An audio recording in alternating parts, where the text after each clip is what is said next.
मित्रों नमस्कार।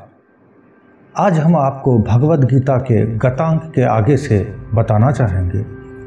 मित्रों, जैसा कि आप जानते हैं कि मैं आपको पिछले वीडियो में, जो कि काफ़ी पहले दिया गया था, द्वितीय अध्याय के 54वें श्लोक तक बता चुका था, जिसमें कि 54वां श्लोक का आपको अर्थ बताया, किंतु व्याख्या हम आज शुरुआत करेंगे। 54वें श्लोक में कहते हैं, स्थित प्रज्ञस्य का भाषा समाधिस्थस्य केशव स्थित धीः किं प्रभाषेत किमासीत व्रजेत किम। अर्जुन कहते हैं, हे केशव, ये जो समाधि में स्थित जो पुरुष होते हैं वो कैसे खाते हैं, कैसे रहते हैं, उनका चाल ढाल कैसा होता है, उनका बोलना कैसा होता है, वह किसी से व्यवहार कैसे करते हैं। तो भगवान फिर कहते हैं,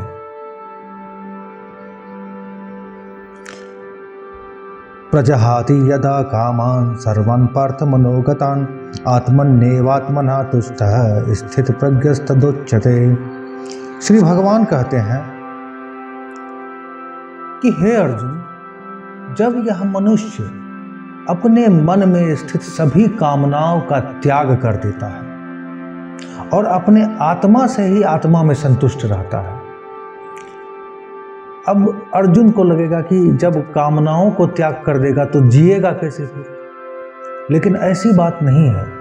क्या आप नहीं जानते कि मनुष्य अपनी आवश्यकता की पूर्ति के लिए जब कर्म करता है तो बिना कामना के भी वो कर्म ऑटोमेटिक होता चला जाता है। आपको भूख लगी, आप कामना करें या ना करें, आपके पांव और आपके हाथ पेट को भरने के लिए आगे बढ़ जाएंगे, आपके पांव कदम बढ़ा लेंगे, आपका दिमाग ऑटोमेटिक उसके आगे बढ़ने लगेगा।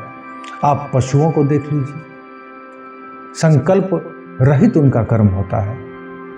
तो अगर आप कामना नहीं करेंगे तो आपका संसार कैसा होगा? तो वही भगवान कहते हैं कि अपने आत्मा से ही आत्मा में वह संतुष्ट रहेगा। क्योंकि आप देखिए, कोई भी कामना हम क्यों करते हैं कि हमारे कामना की पूर्ति हो और हमें अधिक से अधिक आनंद प्राप्त हो। हम एंजॉय करना चाहते हैं। चारों ओर देख लीजिए, लोग एंजॉयमेंट के लिए अपना समय बर्बाद करते हैं, अपना अर्थ बर्बाद करते हैं, अपने हर प्रयास को लगाते हैं, अपनी सफलता चाहते हैं ताकि उसे आनंद मिले, जबकि वास्तविक आनंद तो अपने आत्मा में ही होता है। बाहर तो उस आनंद का केवल प्रतिबिंब मात्र है, लेकिन आत्मा को लोग नहीं जानते, इसलिए वह कामनाओं के जंजाल में पड़कर सांसारिकता में दुख भोगते रहते हैं। तो कहते हैं कि आत्मा में अनंत आनंद को प्राप्त कर उसी में संतुष्ट रहकर सभी कामनाओं का जो त्याग कर देता है, उसी स्थिति में वह रहता है जिसको हम स्थित प्रज्ञ कहते हैं। वह संसार में व्यवहार वैसा ही करता है जैसा आम लोग करते हैं, लेकिन अंदर से, हृदय से आसक्ति रहित होता है। मतलब जैसे अभिनेता और अभिनेत्रियां फिल्मों में अपना काम करके, एक्टिंग करके वापस अपने जीवन में आ जाते हैं, उसी तरह वो बाहर अभिनय करके फिर अपने स्थित प्रज्ञ की स्थिति में आ जाता है। फिर अगले श्लोक में कहते हैं,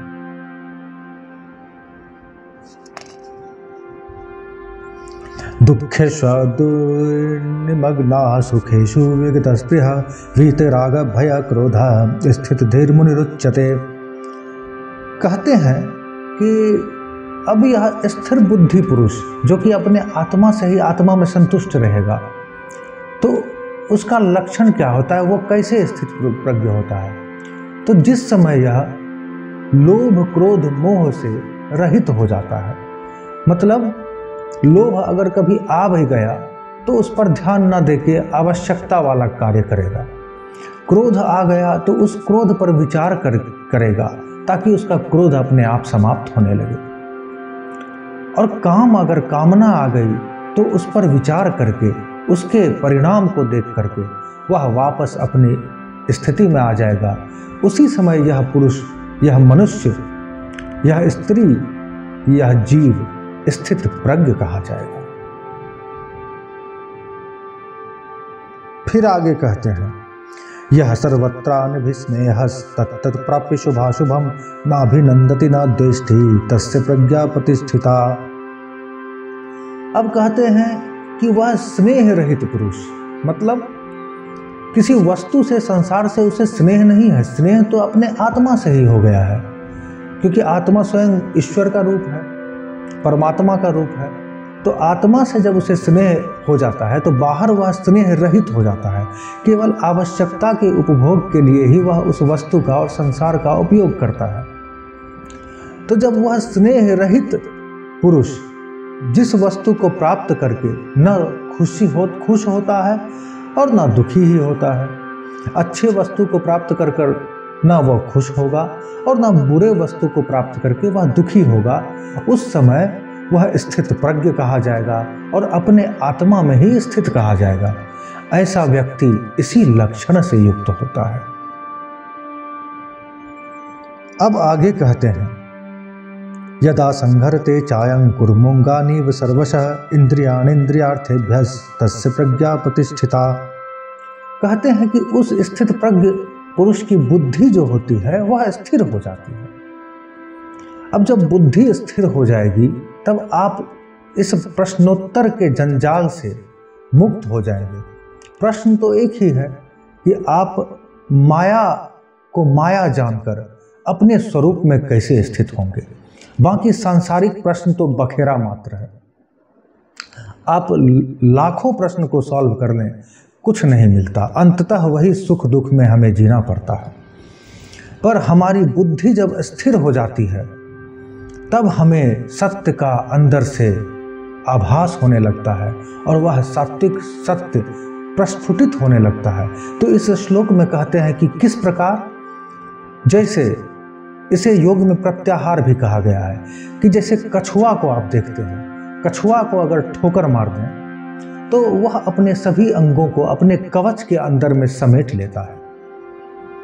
तो कछुआ को जब ठोकर मारते हैं, जब ज्ञान देते हैं, तो अपने सभी अंगों को अपने कवच में वो समेट लेता है, तब केवल उसका वो कवच दिखाई देता है। ये इसी प्रकार जब मनुष्य को ठोकर देते हैं या जीव को ठोकर देते हैं तो वह अपने कछुआ के अंग के समान जितनी भी इंद्रियां हैं, आंख, कान, नाक, जीवा, हाथ, पैर, सभी को अपने आत्मा में समेट लेता है। और जब सभी इंद्रियों को वह अपने आत्मा में समेट लेता है तब उस इंद्रियों से कुछ भी करता है तो वह स्थित प्रज्ञ होता है, उसकी बुद्धि स्थिर होती है, वह आत्मा के लिए ही करता है। तो ऐसे में उस पुरुष को स्थिर बुद्धि वाला पुरुष कहा जाता है। अब अगले श्लोक में कहते हैं, विषया विनिर्वर्तन्ते निराहारस्य देहिनः रसवर्जन रसोप्यस्य परं दृष्ट्वा निवर्तते। कहते हैं कि इंद्रियों के द्वारा विषयों को जो ग्रहण करता है, मतलब आंख से हमने कोई दृश्य देखा, नाक से कोई अच्छी सुगंध सूंघी, कान से कोई अच्छी बातें श्रवण कर रहे हैं या बुरी बातें श्रवण कर रहे हैं, तो अगर हम इंद्रियों से बाहरी व्यवहार ना करते हुए मन ही मन अगर उसका प्रयोग करते हैं तो बाहरी हमारा विषय तो निवृत्त हो जाता है, किंतु उसकी आसक्ति उस इंद्रिय में अंदर में बनी रहती है। तो जब भीतर में हमारी आसक्ति बनी रहती है तो हमारी बुद्धि स्थिर नहीं हो सकती। हमें मानसिक तौर पर इंद्रियों से अनासक्त होना पड़ता है। और जैसे कि आँख से आपने किसी दृश्य को देखा, कोई सुंदरतम वस्तु को देखा, तो आप मोहित हो जाते हैं और आंखें आप बंद कर लें तो आपको वह दृश्य नहीं दिखेगा। और आंख बंद करके भी अगर उस दृश्य को आप मन ही मन चिंतन करते हैं तो बाहर के दृश्य तो आपके चले जाते हैं, वह आप पर इफेक्ट नहीं डालते, किंतु उसका आप मन में जो चिंतन कर रहे हैं वह आपकी बुद्धि को स्थिर नहीं रहने देता। तो दृश्य तो निवृत्त हो जाते हैं, या श्रवण आवाज़ तो निवृत्त हो जाती है, या गंध तो निवृत्त हो जाती है, किंतु उसकी स्मृति इंद्रिय में बनी रहने के कारण हमारी आसक्ति निवृत्त नहीं होती, इसलिए हमारी बुद्धि स्थिर नहीं हो पाती है। अतः इंद्रियों को पूर्णतया समेटकर अपने आत्मा में मिलाने का ही नाम प्रत्याहार है और स्थिर बुद्धि का लक्षण है।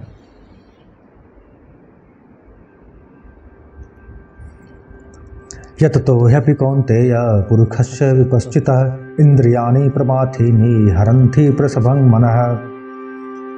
कहते हैं कि आसक्ति का नाश ना होने पर, यानी मन से भी अगर आप इंद्रियों का प्रयोग कर रहे हैं और आपकी आसक्ति समाप्त नहीं हो रही है, तो क्या होता है कि इंद्रियां तो आप मन ही मन उसका प्रयोग कर रहे हैं, बाहर तो उसका विषय निवृत्त है, फिर भी बलात् इसमें इतना बल होता है कि आपके मन का यह हरण कर लेती है और वापस बाहर वाले विषयों की ओर धकेल देती है। यानी जो आंख चिंतन कर रहा था वह बाहर दृश्य देखने चला जाता है, जो नाक गंध का चिंतन कर रहा था वह सूंघने चला जाता है, जो स्वाद भोजन का चिंतन कर रहा था वह भोजन खाने चला जाता है, या कोई भी इंद्रियां जो कि अपने विषय का चिंतन कर रही थी वह उसका प्रयोग करने के लिए चली जाती है, और इस प्रकार मन भी हमारा हर लिया जाता है और बुद्धि भी हर ली जाती है। तो हम अपने आत्मा की स्थिति से च्युत हो जाते हैं, यानी अलग हो जाते हैं। आपको द्वितीय अध्याय के 60वें श्लोक तक बताया गया।